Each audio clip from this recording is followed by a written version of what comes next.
మీ అందరికీ పేరు పేరున ప్రత్యేకమైన వందనాలు తెలియజేస్తున్నాను. దేవుడు నాకు అనుగ్రహించిన ఈ ధన్యతను బట్టి దేవునికి కృతజ్ఞతా స్తుతులు చెల్లిస్తూ ఈరోజున ఈ యొక్క ఉదయకాల సమయంలో ఒక దేవుని కొరకు హతసాక్షి అయిన ఒక వ్యక్తిని మీకు పరిచయం చేయాలని ఆశపడుతున్నాను. ఈ రోజున మీరు గనక యూట్యూబ్ ఓపెన్ చేసిన,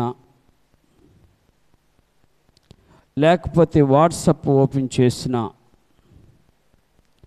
మారు మోగుతున్న మనిషి పేరు చార్లీ కర్క్.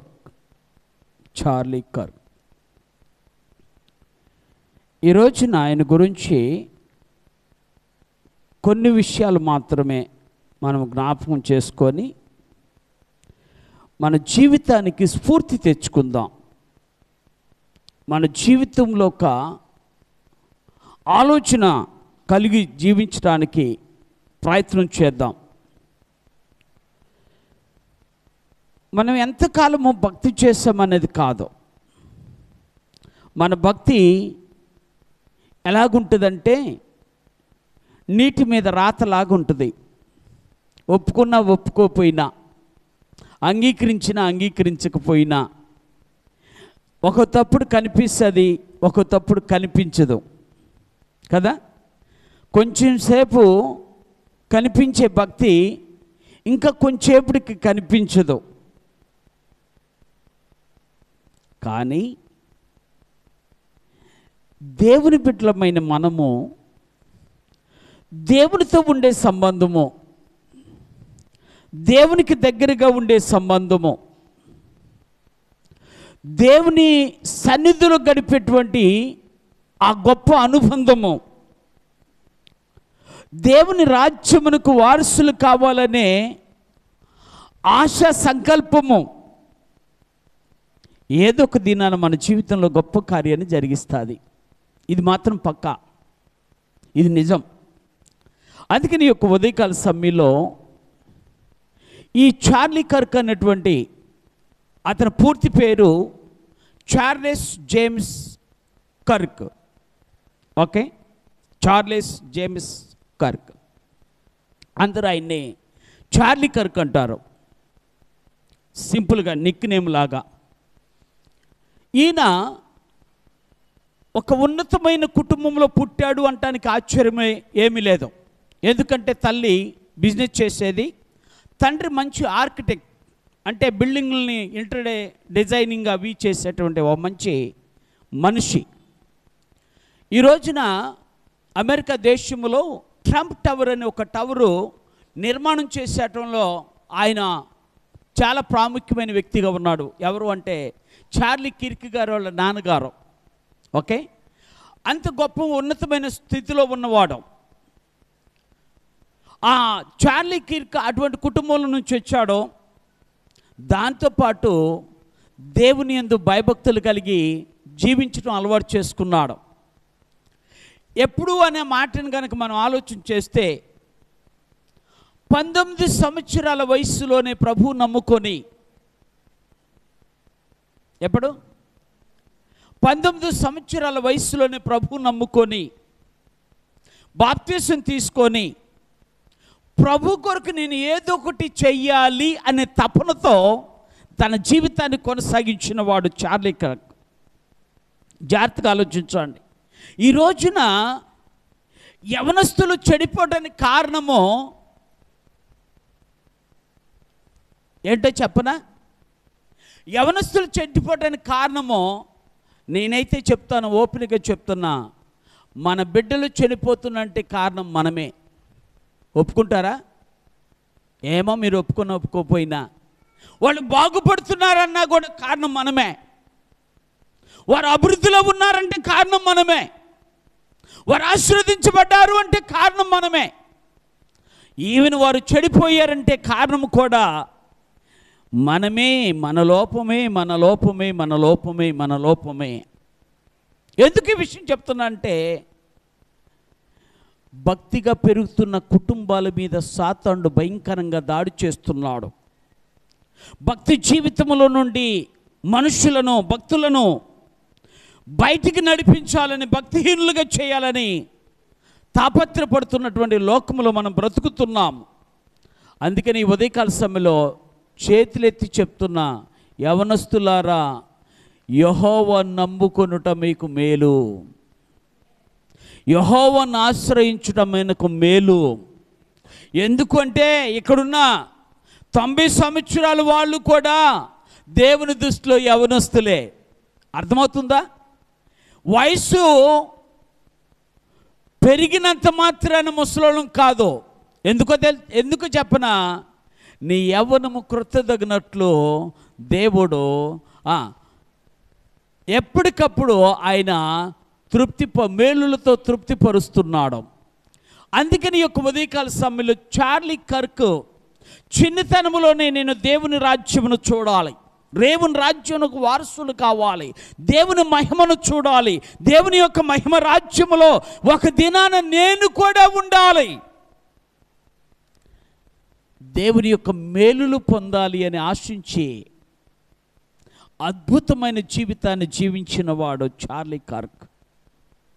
యవ్వన కాలంలోనే, ఇప్పుడు చెప్తున్నా, మీరు జ్ఞాపకం చేసుకోండి, యవ్వన కాలంలో దేవుని యొక్క సన్నిధి, దేవుని యొక్క ఆశీర్వాదము అనుభవించడం మంచిది. ముసలితనానికి వచ్చిన తర్వాత మీ భాషలో చెప్తా, పళ్ళుడిన తర్వాత మాంసం తిన్నట్టు ఉంటుంది. అర్థమైందా? ఏంటి? పళ్ళుడిపోయిన తర్వాత మాంసం తిన్నట్టు ఉంటుంది. యవ్వన కాలంలో అనుకోండి, అవసరమైతే ఎముకలు కూడా తినే తట్టుకుంటుంది. అర్థమవుతుందా మీకు? ఇప్పుడు ఏది బెటరు? అందుకే చెప్తున్నా, దేవుని సన్నిధిలో దేవుని బిడ్డలమైన మనము యవ్వన కాలము యెహోవా కాడి మోయుట ఎవరికి మేలు? అర్థమైందా? నరుడు అంటే పురుషుడని కాదండి అర్థము. ఎందుకంటే నారీలో నుండి, నరుల్లో నుండి తీయబడిందే కాబట్టి నారీ అంటే ఇద్దరికి దేవుడు చెప్తున్నటువంటి మాట, యవనస్తురాలికి యవనుడికి చెప్తున్నటువంటి మాట ఏమిటంటే, అది నీకు మేలు, అది నీకు మంచిది, అది నీ జీవితానికి ఆశీర్వాదము. ఏంటిది అంటే యవ్వన కాలములో యెహోవా కాడి కిందకు రావటం.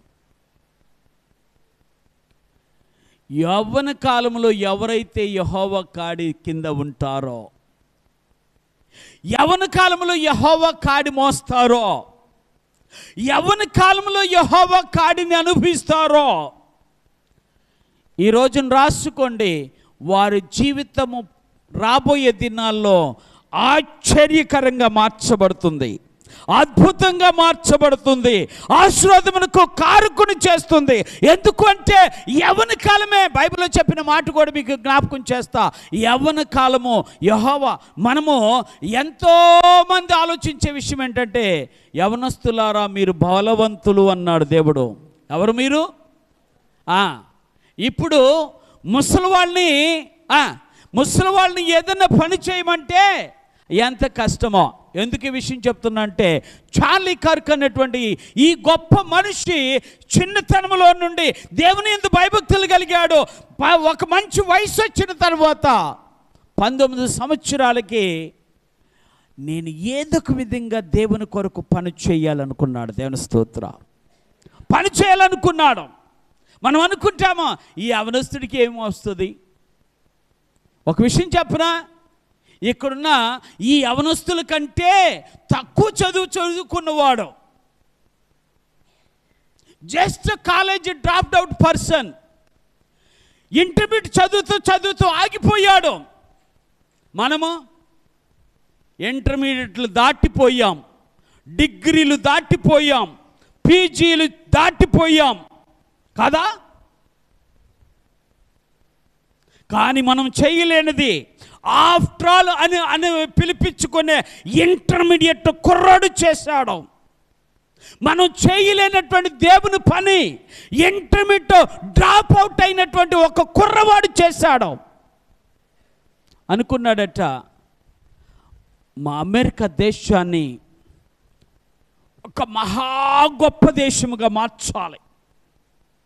మా యవనస్తులందరినీ ప్రభు దగ్గరికి నడిపించాలని ఆలోచన చేసుకొని అమెరికా దేశంలో టర్నింగ్ పాయింట్ అమెరికా అనేటువంటి ఒక సంస్థను స్థాపించుకున్నాడు. ఎప్పుడు యవ్వన కాలములో నా దేశంలో ఉన్న యవనస్తులు పాడైపోతున్నారు. వారి ఇష్టానుసారమైన జీవితానికి అలవాటు పడుతున్నారు. వారిని ఇప్పుడు ఏం చేయాలి? మంచి మార్గంలో మార్చటానికి, మంచి వాళ్ళుగా చేయటానికి నేను పూనుకుంటాననుకున్నాడు, ముందుకొచ్చాడు. అర్థమవుతుందా మీకు? ఎవరికుంది ఆ స్ఫూర్తి? ఏమోలే, వాళ్ళు పాడైపోతే నాకేంటి, నేను బాగుంటే పర్వాలేదు, నా బిడ్డలు బాగుంటే పర్వాలేదు. ఇప్పుడు నేను ఒక మాట అడుగుతా, మీరు జాగ్రత్తగా ఆలోచించాలి, మీకు అర్థమవుతుంది విషయం ఏంటి అంటే, ఒకవేళ ఒక పూరి గుడిసె తగలబడుతుంది అనుకుందాం. ఏ గుడిసె? నాకెందుకులే అని పక్కనున్న పూరి గుడిసె వాళ్ళు అనుకుంటే తగలబడదా? మరి ఇప్పుడు ఏం చేయాలి? ఆ పూరి గుడిసె తడు అంటే ఏమంటారు, ఆ పూరి గుడిసె కాలుస్తుంటే దాన్ని ఆపాలి. మనకున్నటువంటి ఆలోచన ఏంటండి, మన పూరి గుడిసె తగలబడతలేదుగా, మళ్ళీ దీనికి రీజన్ కూడా చెప్పే మనుషులు ఎంత మనుషులు అది కట్టే జరగాలి, వాళ్ళు కట్టే జరగాలి. లేదా తల్లులారు ఒకసారి చేతులు ఎత్తరా? లేదు అన్నవారు చేతులు ఎత్తరా? అట్లా అనను అన్నవారు చేతులు ఎత్తరా? ఎందుకు అంటే మనుషుల యొక్క ఆలోచన అలాంటి భయంకరంగా అయింది. యవనస్తుడిగా ఉన్నాడు, నేను జాగ్రత్తగా మీరు ఆలోచించాలి. యవన కాలంలో దేవుని కార్యం మోయాలనుకున్నాడు, యవన కాలంలో దేవుని కొరకు నిలబడాలనుకున్నాడు, యవన కాలంలో దేవుని యొక్క పరిచర్య పట్ల భారం కలిగి ఉన్నాడు. యవన కాలంలో నేను చేయవలసిన పని చేస్తే నేను చెయ్యలేని పని నా దేవుడు చేస్తాడని నమ్మాడు. దేవుని స్తోత్రాలు. అర్థమవుతుందా మీకు? అవును, మనం చేయలేని పని మన దేవుడే చేస్తాడు. మనం చేయలేని పని మన దేవుడు చేస్తాడు. ఆ మహా మనిషి, ఆ గొప్ప మనిషి చూడండి ఎంత చిన్నవాడుగా కనపడుతున్నాడో. ఇక్కడున్న మా సహోదరులను కనుక ఆలోచన చేస్తే ఆయనకి కేవలము ఇక్కడ ఉన్నటువంటి వాళ్ళల్లో చిన్నవాడు అనిపిస్తాడు. 31 సంవత్సరానికే తన జీవితము బలి అయిపోయింది. ఎన్ని సంవత్సరాలకి? 93లో పుట్టాడు, 2025లో చనిపోయాడు. లేదు, చంపబడ్డాడు. మాట మీరు మర్చిపోవద్దు. యవనస్తులందరినీ కూర్చోబెట్టి యూనివర్సిటీల్లో కాలేజెస్లోకి వెళ్ళి,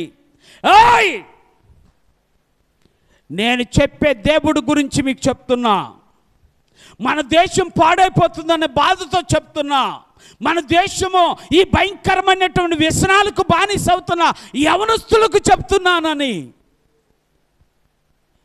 యవనస్తులకి చెప్పటం మొదలెచ్చాడు. ఎవరి గురించి అంటే క్రీస్తును గురించి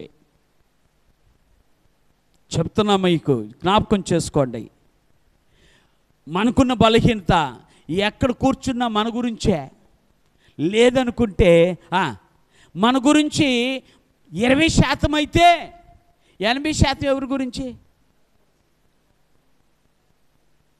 గంట కూర్చోండి, గంటలో నాకు తెలిసినంత వరకు 60 నిమిషాలు కదా గంటకి, 40 నిమిషాలు అందరూ సోదే, అందరూ గురించే, నీ గురించి. కానీ అందుకని మనం ఇది అవ్వలేకపోతున్నాం. కానీ 40 నిమిషాలు దేవుని గురించి చెప్పు, 20 నిమిషాల గురించి, 20 నిమిషాలు వారి గురించి చెప్పు. అప్పుడు దేవుడు తప్పనిసరిగా 40 నిమిషాలకు తగిన ప్రతిఫలాన్ని దేవుడు ఇస్తాడు. దేవుని స్తోత్రాలు.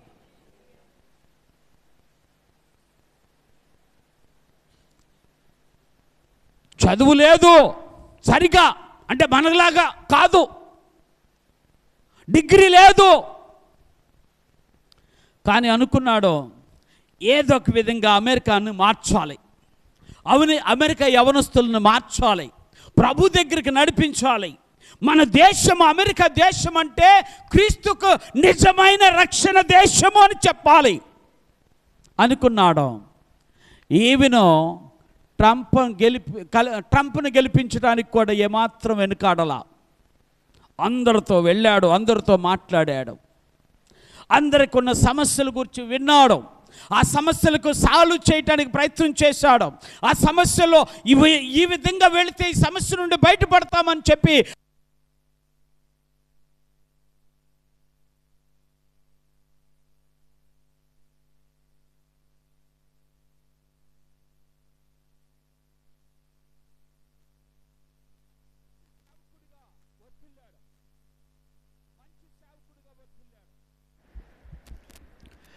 దేవుని కార్యాలు జరుగుతున్నాయి. దేవుని ఆలోచన అద్భుతంగా ఉన్నాయి. దేవుని యొక్క మహిమను కన్నులారా చూడాలని ఆశపడ్డాడు. ఒక దినాన యవనస్తులతో కలిసి వాళ్ళకున్న సమస్యల గురించి యూనివర్సిటీలో కళాశాలలో చెప్తూ ఉన్నాడు. చెప్తూ ఉంటే ఆ మనిషిని 150 మీటర్ల దూరంలో నుండి రాబిన్సన్ అనేటువంటి ఒక గే స్వలింగ సంపర్కుడు అక్కడి నుంచి షూట్ చేశాడు. జాగ్రత్తగా ఆలోచించండి. మనుషుల యొక్క తలంపులు ఎంత భయంకరంగా ఉన్నాయో. ఈ రోజున మంచి చెప్తే నాటుదో, మంచిది అంటే వినరు కాదా? ఇది తప్పు అంటే మీలో కూడా మనలో కూడా ఇది తప్పు అంటే చెప్పావులే పో, ఇది మంచిది కాదు నీకు అంటే మాకు తెలుసులే, బయటికి చెప్పకపోయినా మనసులో ఉన్న మా యవనస్తులకు చెప్తున్నా, ఈ మాట మీ మనసులో లేదా?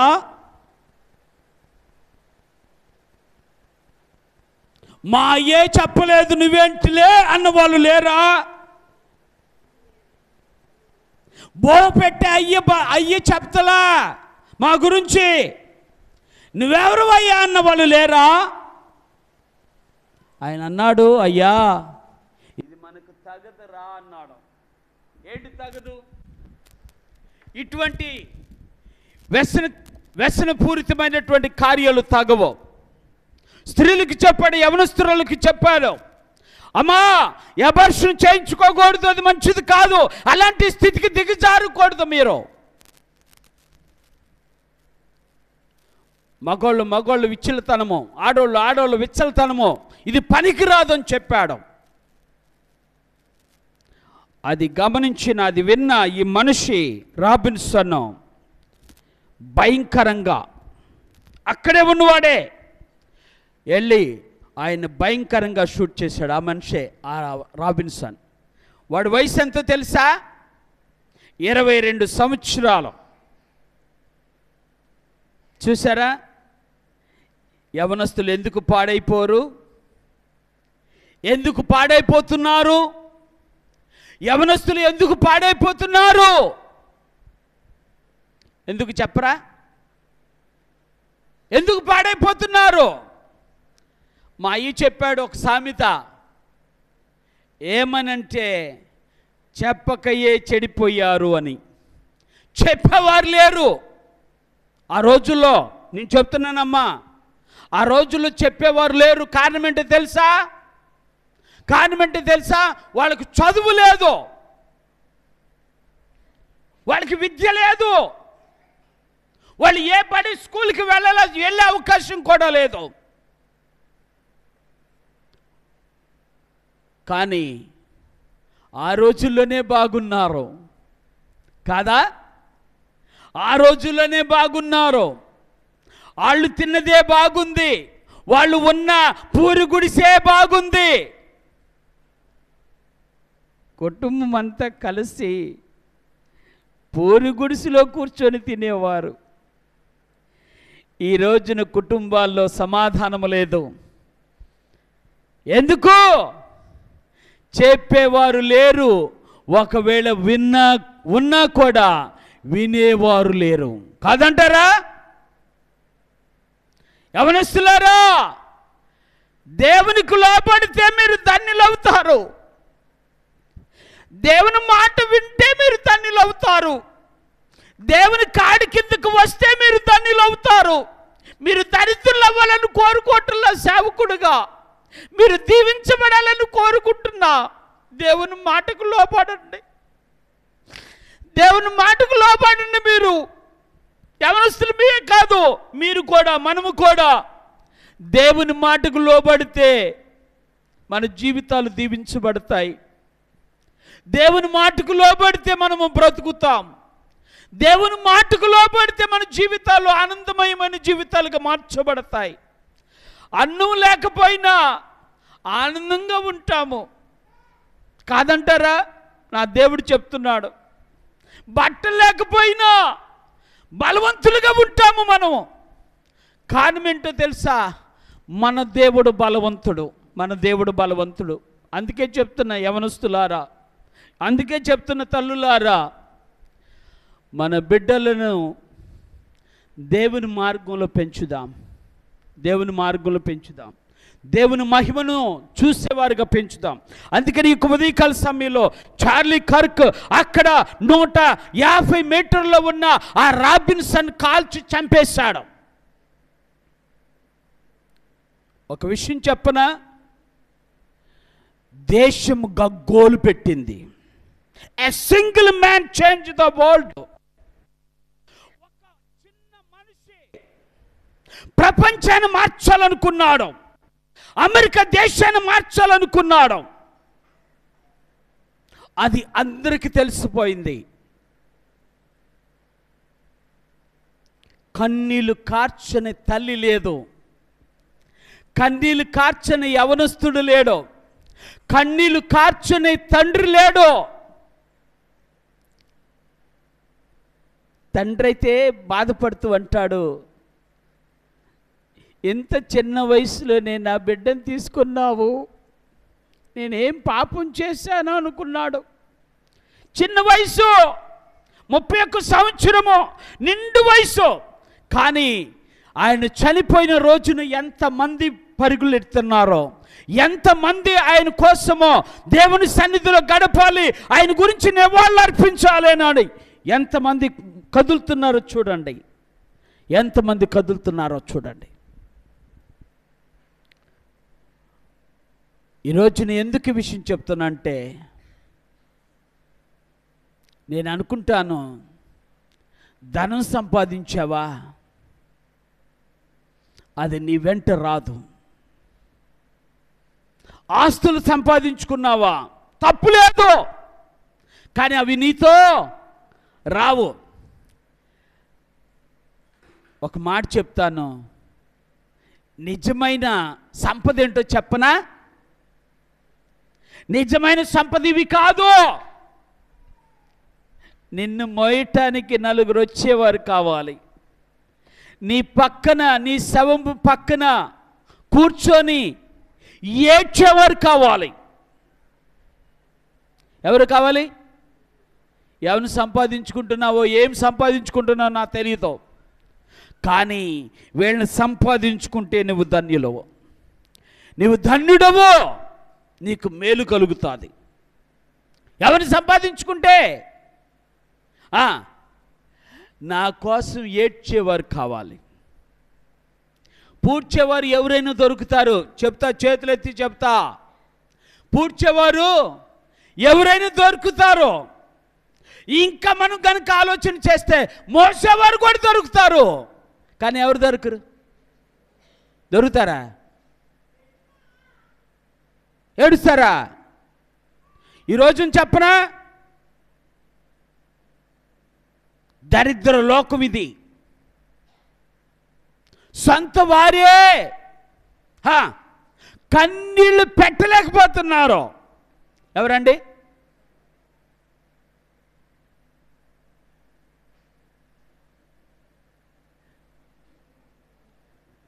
భర్త చనిపోతే ఏడవలేకపోతున్నారు స్త్రీలు, భార్య చనిపోతే ఏడవలేకపోతున్నాడు పురుషుడు, తల్లిదండ్రులు చనిపోతే ఏడవలేకపోతున్నారు కుమారులు కుమార్తెలు.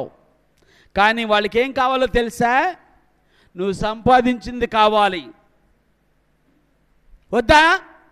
వద్దన్న వాళ్ళు ఉన్నారా? ఏడ్చే వాళ్ళు లేకపోయినా ఏడ్చి సంపాదించుకున్న దానికోసమే ఆరాటపడుతున్నవారు, కష్టపడి సంపాదించుకున్న దానికోసమే లేరా? వాళ్ళొద్దు. మన కోసం ఏడ్చేవారు కావాలి, మన కోసం ఏడ్చేవారు కావాలి. Charlie Kirk, a small young man, 31 years old, but many cried before his dead body. దాని గురించి ఒక సేవకుడు మాట్లాడిన మాట భలే ఆశ్చర్యం వేసింది. ఆ సేవకుడు మాట్లాడిన ఒక మాట ఏంటో చెప్పనా? అతని పేరు డాక్టర్ ఫ్రాంక్ టారెక్ అనేటువంటి ఒక దైవజనుడు. ఆయన ఒక మాట మాట్లాడాడు, నాకు భలే ఆశ్చర్యం వేసింది. అంటే ఎంత సాక్ష్యం సంపాదించుకున్నాడు ఆ మనిషి అనిపించింది. ఆ మనిషి, అందుకని నేను ఈ దానికి హతసాక్షి అనే దగ్గర సాక్ష్యం అనేది బ్రాకెట్లో పెట్టి సాక్షి అని పెట్టా. అంటే చనిపోయిన వాళ్ళ గురించి అందరూ బాగానే చెప్తారు కదా, కానీ ఈయన గురించి చెప్పినటువంటి ఒక మాట, ఈ గొప్ప దైవజనుడు చెప్పినటువంటి మాట ఒకసారి నేను ఆలోచిస్తాను. ఆయన చెప్తూ అంటాడు,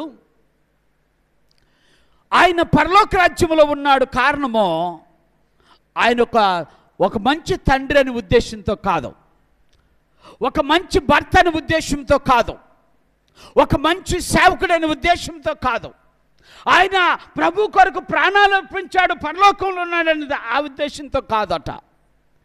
ఏమన్నా చెప్పాడు చెప్పనా? ప్రభు ఆయన కొరకు మరణించాడు కాబట్టి అది నమ్మినటువంటి Charlie Kirk will be in heaven అన్నాడు. దేవుని స్తోత్రాలు. మన కోసం బలి అయ్యాడమ్మా. ఎవరు? చార్లీ కర్క్ కాదు.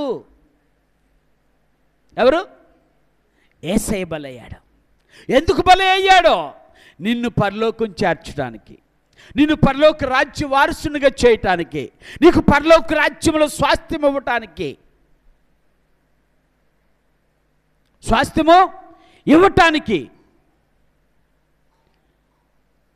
ఆయన నీ కోసం నా కోసం బలి అయ్యాడు.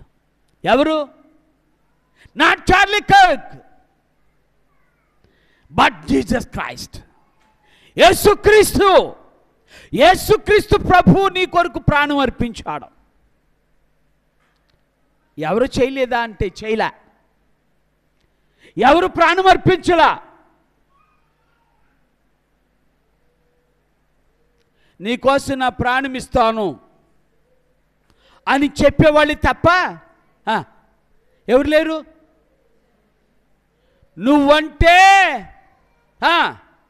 మామూలు కాదు, నువ్వంటే ప్రాణం అన్నవాళ్ళు ఏమంటున్నారు ఇప్పుడు? నీకు ప్రాణము ఇచ్చేంత గొప్పవాడిని కాదు అని దులుపుకొని పోతున్నారు. అవసరం తీరిన తర్వాత, ఏం తర్వాత? అవసరం తీరిన తర్వాత దులుపుకొని వెళుతున్నారు. కానీ ప్రాణమిచ్చిన దేవుడు నీ కోసం నా కోసము మనందరి కోసం పరితపిస్తున్నాడు. రా, ఇప్పటికైనా నీ కొరకు నేను ప్రాణమిచ్చా. నువ్వు నాకు చార్లీ కర్క్ లాగా ప్రాణం ఇవ్వక్కర్లా. ఎవరిలాగా? చార్లీ కర్క్ లాగా ప్రాణం ఇవ్వక్కర్లా, కెరోసింగ్ లాగా ప్రాణం ఇవ్వక్కర్లా, ప్రవీణ్ పగడాల లాగా ప్రాణం ఇవ్వక్కర్లా. ఏమివ్వాలి? నీ హృదయంలో కొంచెం స్థలము, నువ్వు దేవుని సన్నిధిలో నిలవటానికి కొంచెం సమయము. అర్థమైందా? నీ హృదయంలో కొంచెం స్థలము, నువ్వు దేవుని సన్నిధిలో నిలవటానికి కొంచెము సమయము, వీటన్నిటిని చూపించడానికి కొంచెం సమర్పణ ఉంటే చాలు. దేవుని స్తోత్రాలు. దేవుడు నిన్ను నన్ను ఎక్కడ చేరుస్తాడు? అందుకే చెప్తా, మానుకోండి. ఏంటి ఏంటి వాళ్ళెట్ట ఎదుగుతున్నారేంటి, వీళ్ళెట్ట బాగుపడుతున్నారేంటి, వాళ్ళు ఏదో ఒకటి జరిగితే బాగుండు, ఈ దరిద్రపు మాటలు ఆలోచనలు మానుకోండి. నేను ఇప్పుడు దేవుని సన్నిధిలో చెప్తున్నా, నువ్వు దీవిస్తే, ఎవరు? నువ్వు దీవిస్తే నువ్వు దీవించబడతావు. ఆయన కంటే ముందు నువ్వు దీవించబడతావు. ఎవరికంటే ముందు? దీవించబడిన వ్యక్తి కంటే కూడా నువ్వు దీవించబడతావు. ఈరోజు నేను ఎందుకు ఈ విషయం చెప్తానంటే, Charlie Kirk is not living for his own family. ఆయన చార్లీ కర్క్ అనే ఆయన తన కుటుంబం కొరకు బ్రతకలా. ఎవరి కొరకు? కుటుంబం కొరకు బ్రతకలా, తన దేశం కొరకు బ్రతికాడు, తనకు ప్రాణమిచ్చిన దేవుని కొరకు బ్రతికాడు. దేవుని స్తోత్రాలు. ఒకే ఒక్క ఆలోచన. చార్లీ కర్క్ ఒక మాట చెప్పాడు తను చనిపోతున్న కొన్ని దినాలకు ముందు. ఏమని చెప్పాడంటే,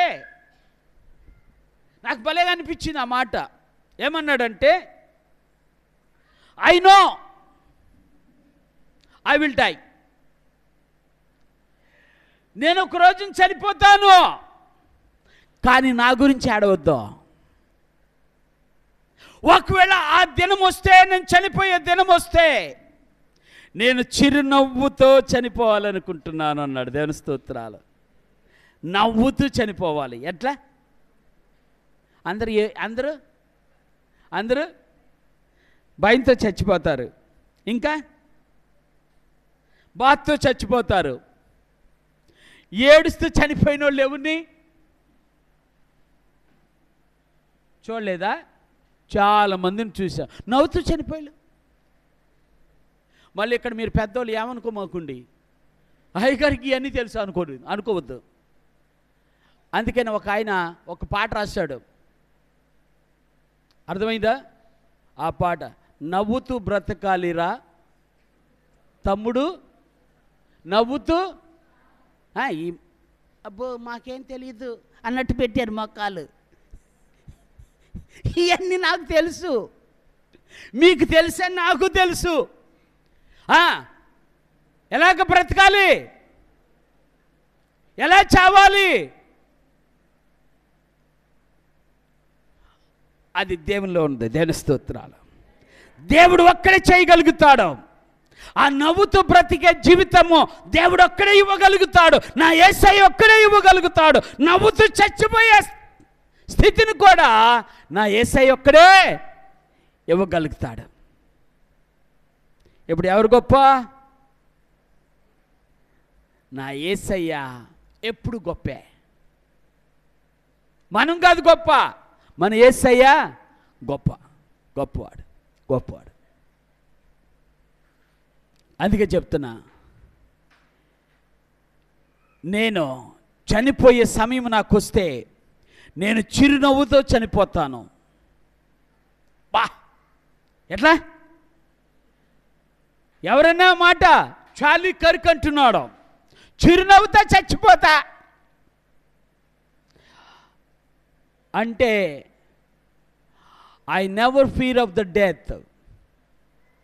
మరణమును గూర్చి, చావును గూర్చి నేను భయపడను. చావును గూర్చి భయపడను. ఈ క్వశ్చన్ చెప్పనా? No warning at all. కనీసం ఓయ్ చార్లీ కర్క్, నువ్వు గనక ఎక్కువగా మాట్లాడితే నిన్ను చంపేస్తానన్న వార్నింగ్ కూడా ఎవరు ఇవ్వలా. ఎంత భయంకరంగా చంపేశారో మీరు కనుక అక్కడ వీడియోలు చూస్తే మీకు అర్థమవుతుంది.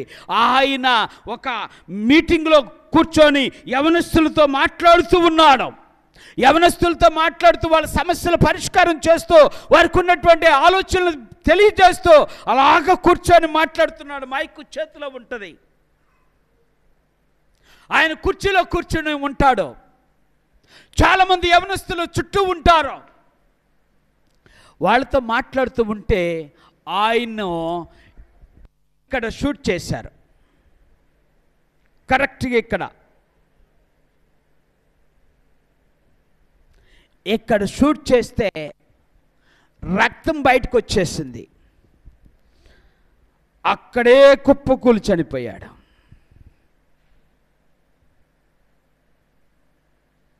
అక్కడే కుప్పకూలి చనిపోయాడు.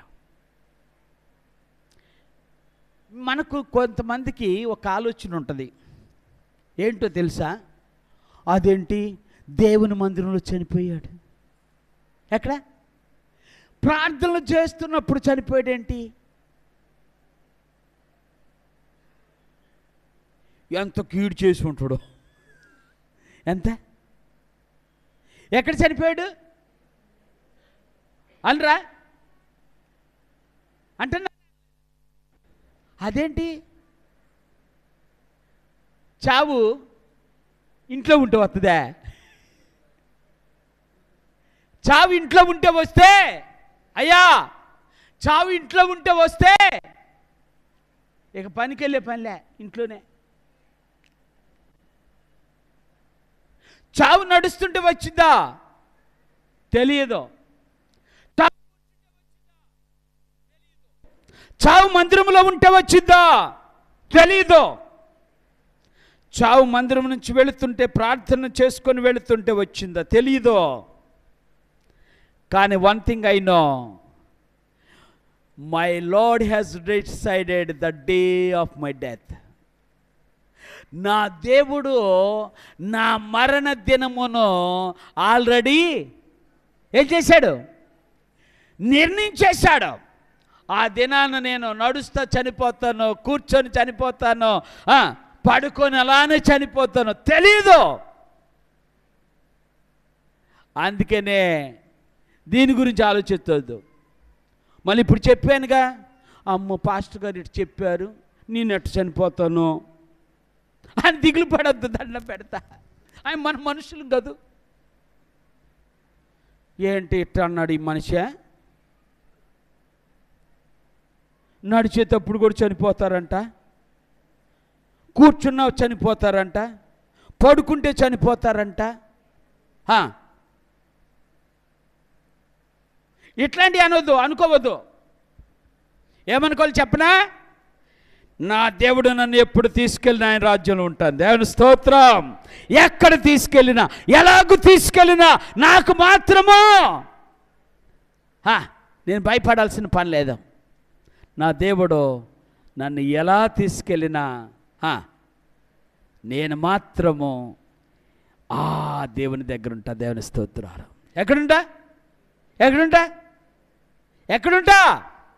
ఆ దేవుని దగ్గర ఉంటా, ఆ దేవునితో ఉంటా. Charlie Kirk is in heaven. ఎక్కడున్నాడు ఆయన? పరలోక రాజ్యంలో ఉన్నాడు.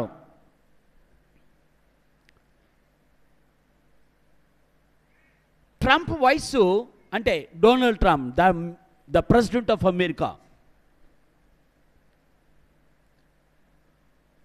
ఆయన వయసు దగ్గరగా 75 సంవత్సరాలు ఉంటాయి. ఎంత ఉంటాయి?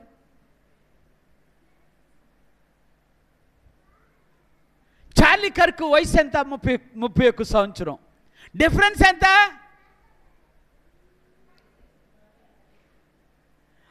అర్థమైందా మీకు? ఎందుకు విషయం చెప్తున్నా తెలుసా? డొనాల్డ్ ట్రంప్ సైడ్ ఆయన ఏమన్నాడంటే, Charlie Kirk is my friend. ఎవరైనా నా స్నేహితుడయ్యా, నా స్నేహితుడు. ఆయన ఇంకో మాట అన్నాడు, ఒకవేళ చార్లీ కర్క్ కనుక ఉంటే next he would be the president of America అన్నాడు. రాబోయే దినాల్లో ఎవరు అంటే మన భాషలో చెబుతున్నా, మనకు అర్థమయ్యే రీతిలో ఏలుముద్రగాడు ఎమ్మెల్యే అయినట్టు. ఎవరు తప్పని నేను అంటలేదండి. మళ్ళీ పాస్టర్ గారు ఎట్లా అన్నాడు ఏంటి అనుకోవద్దు. 10వ తరగతి పాస్ అయ్యి intermediate drop out person president అయిపోతే ఎంత భయంకరంగా ఉంటుంది కదా, ఎంత ఇదిగా ఉంటుందో. అర్థమైందా? అందుకే చెప్తున్నా, ఈ ఉదయకాల సమయంలో దేవుని బిడ్డలమైన మనము దేవుని దృష్టిలో గొప్పవారిగా బ్రతకాలని ఆశించిన ఏకైక దేవుడు నా దేవుడు. నువ్వు గొప్పవాడిగా ఉండాలి. ఎట్లా? పేదవాడిగా ఉండాలని నా దేవుడు కోరుకోలా. ఆకలితో అలమటించాలని దేవుడు కోరుకోలా. మళ్ళీ మీరు లాజిక్లు తీయొద్దు. అయితే నేనేం పనికి వెళ్ళను కానీ నా దేవుడు నన్ను పోషిస్తాడా? దండం పెడతా. నువ్వు దేవుని మీద ఆధారపడితే దేవుడు ఏదో ఒక దిక్కు నుండి నీకు సహాయం చేస్తాడని నువ్వు నమ్మావో నమ్మలేదో నాకు తెలియదు, కానీ నేను మాత్రం నమ్మా.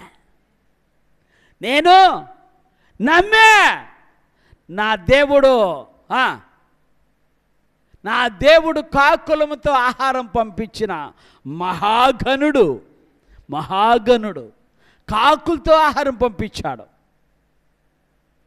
అర్థమైందా? ప్రార్థన చేస్తే మన్నా కురిపించాడు. కర్రతో కొడితే నీళ్ళు ఇచ్చాడు, బండ పగిలిపోయింది. కర్రతో కొడితే ఆశ్చర్యం ఎలా మీకు? దేంతో కొడితే? కర్రతో కొడితే బండ పగిలిద్దా? కానీ పగిలి ఏమొచ్చినాయి? ఆమె చెబుదామా? ఎంత గొప్ప దేవుడా! ఆఫ్టర్ నీకు ఆహారం పెట్టలేని అసమర్థుడైతే కాదు నా దేవుడు.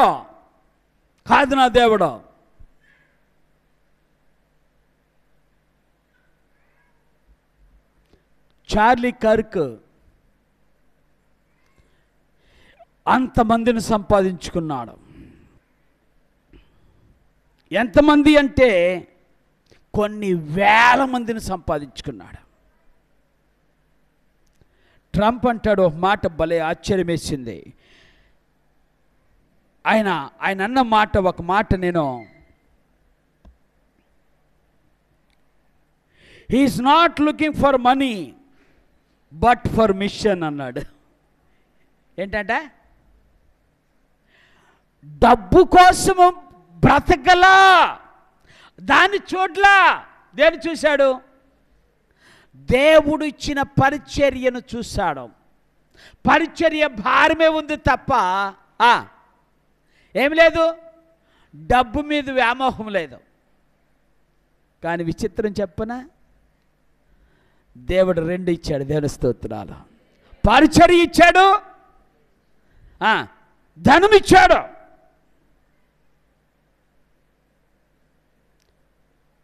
ట్రంపే తన భార్యని దగ్గరికి తీసుకొని, అమ్మా నువ్వు ఏడవద్దు, నీకేది అవసరమైనా నేనున్నానన్నాడు. దేవుని స్తోత్రాలు.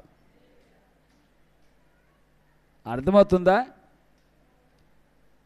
చిన్న వయస్సులోనే 2 చంటి పిల్లలను వదిలిపెట్టి ఎవరిని పరలోక రాజ్యానికి ఎత్తించాడు. ఎరికా అతని వైఫ్, చార్లీ వైఫ్ ఎరికా అని పిలిచారు.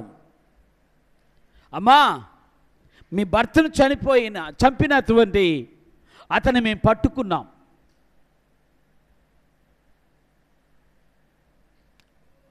అతన్ని శిక్ష వేయాలని మేము ఆలోచన చేస్తున్నామని చెప్పంటే, ఎరికా ఏమందో తెలుసా? నా భర్తను చంపిన రాబిన్సన్ని నేను క్షమిస్తున్నా. చరిత్రలో, బైబిల్ చరిత్రలో, ఈ లోక చరిత్రలో నాకు ఇలాంటి వారు 5 కనబడ్డారు. ఎలాంటి వారు?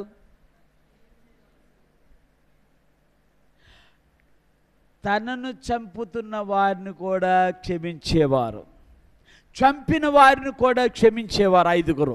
Okay, number 1 Christ Jesus my lord. యేసుక్రీస్తు నా ప్రభు. మొట్టమొదటిసారి తండ్రి వీరేం చేయుచున్నారు, వీరెరుగురు కనుక వీరిని క్షమించమన్నాడు. రెండో వ్యక్తి ఎవరో చెప్పనా?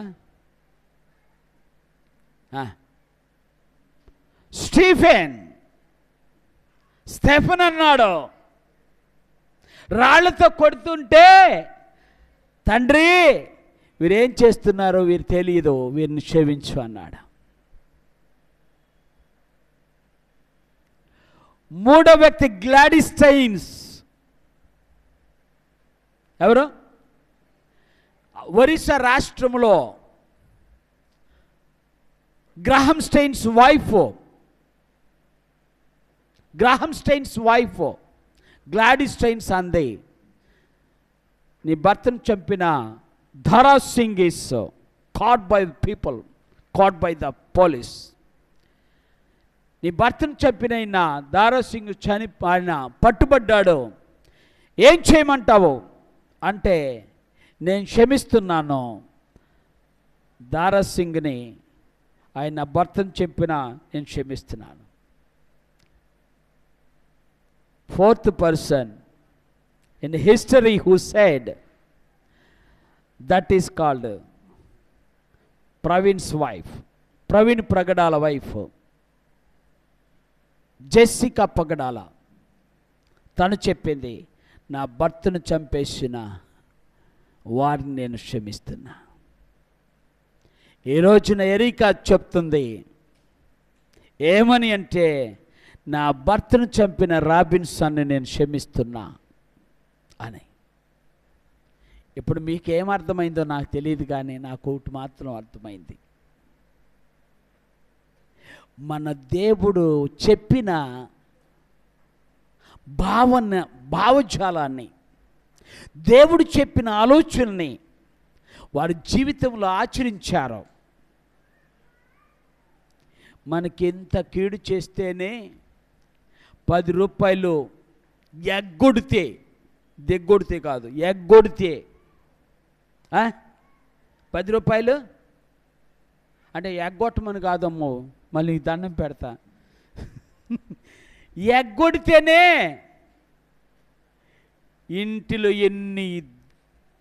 ఎంత భయంకరంగా శపిస్తామో. క్షమించు, మనం ఏమేం చేస్తాం?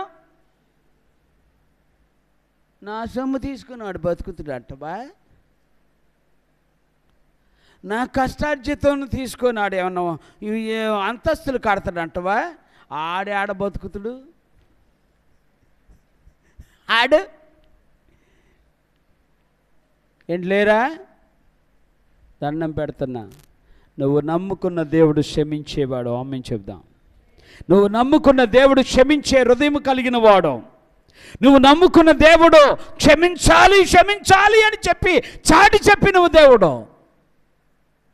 అంత గొప్ప దేవుడు, క్షమాపణ నేర్పించిన దేవుడు, క్షమించడమని చూపించిన దేవుడు. క్షమించే దేవుడు. ఆయన బిడ్డలమైన మనము సాధ్యమైనంత వరకు క్షమించడం అలవాటు చేసుకుందాం. కీడు చేసిన వారిని క్షమిద్దాం, గాయపరిచిన వారిని క్షమిద్దాం, తోలనాడిన వారిని, నిందలు వేసిన వారిని క్షమిద్దాం. క్షమించావా, పరలోక రాజ్యములో నీ కొరకు దేవుడు ధనము సిద్ధపరిచాడు. పరలోక రాజ్యములో నీకొక గొప్ప ఘనత ఇవ్వబోతున్నాడు.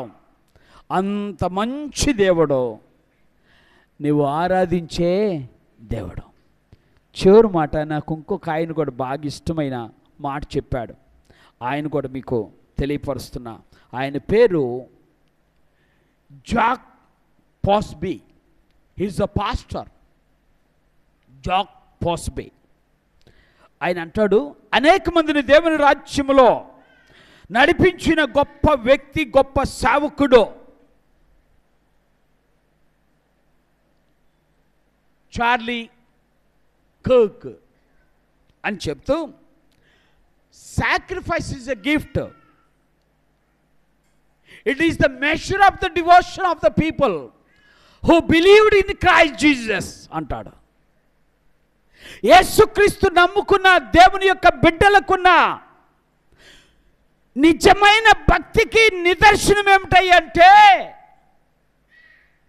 నిజమైన భక్తికి నిదర్శనం ఏమిటంటే దేవుని కొరకు జీవించడం. దేవుని కొరకు జీవించడం.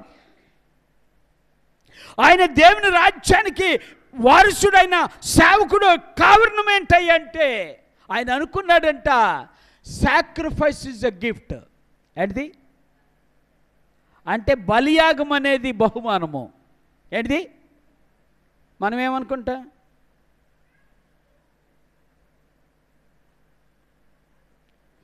మా ఇంట్లో వాళ్ళని తీసుకెళ్ళాలా దేవుడు, ఎంత అన్యాయం చేశాడో దేవుడు, ఎంత అన్యాయం. ఏడమా, అయ్యో ప్రార్థన చేసుకొని వెళ్ళినా కూడా జరిగిందయ్యా ఇది. వామ్మో,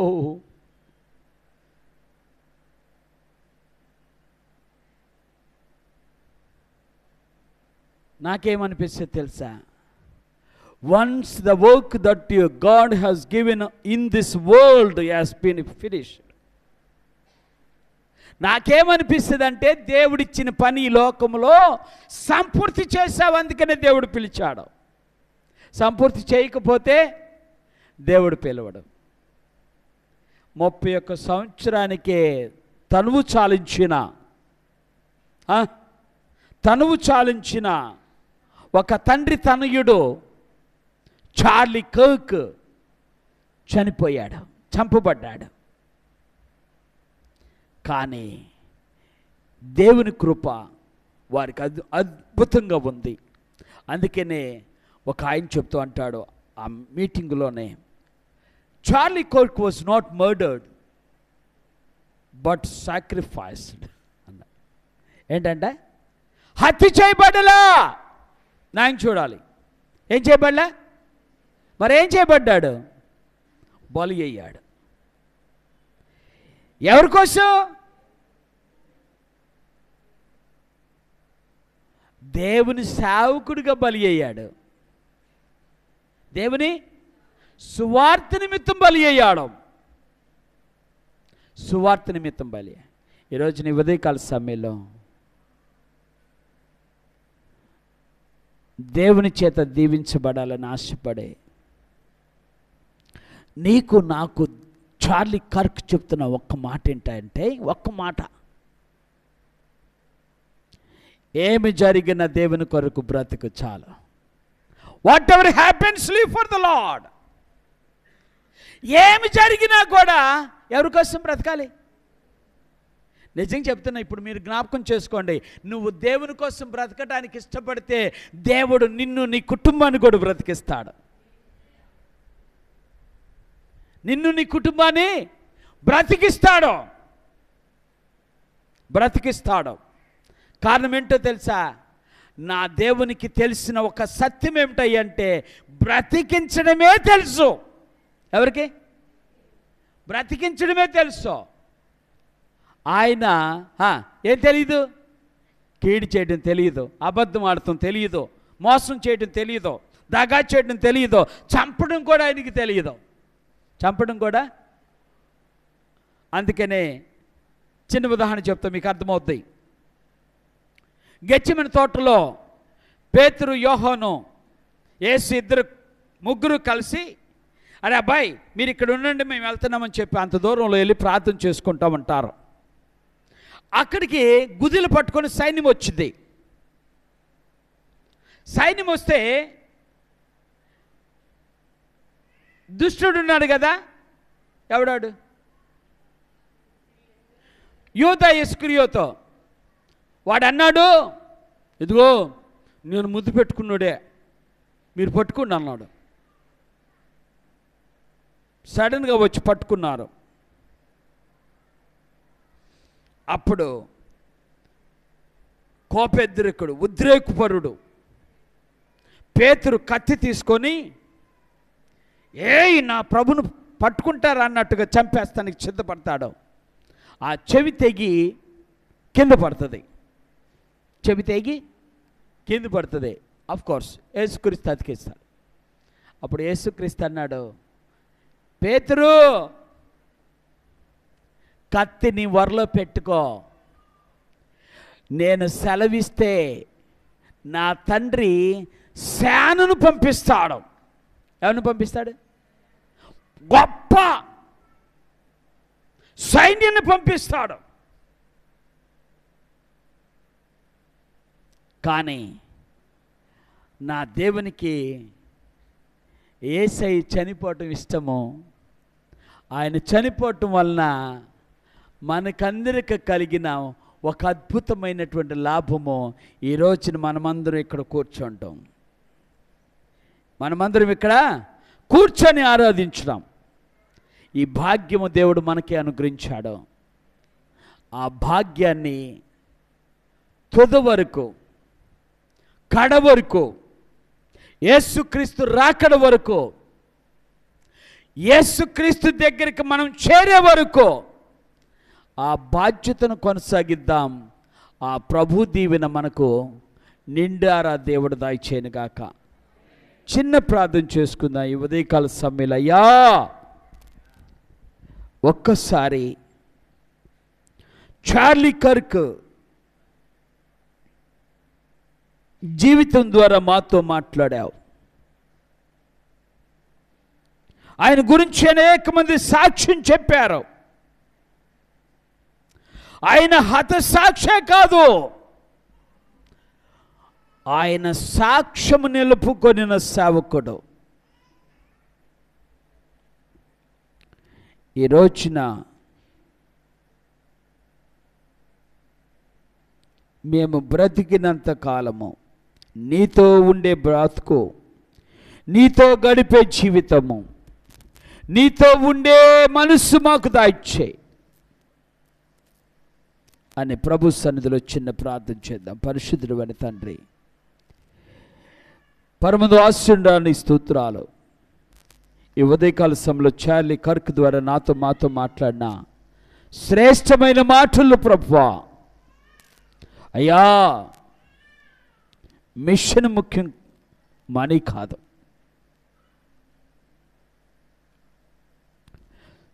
నీ సన్నిధి ముఖ్యము, సంపద కాదు. నీవే ముఖ్యము, మాకు ఎవరూ కాదయ్యా ముఖ్యము. నీవే ముఖ్యము.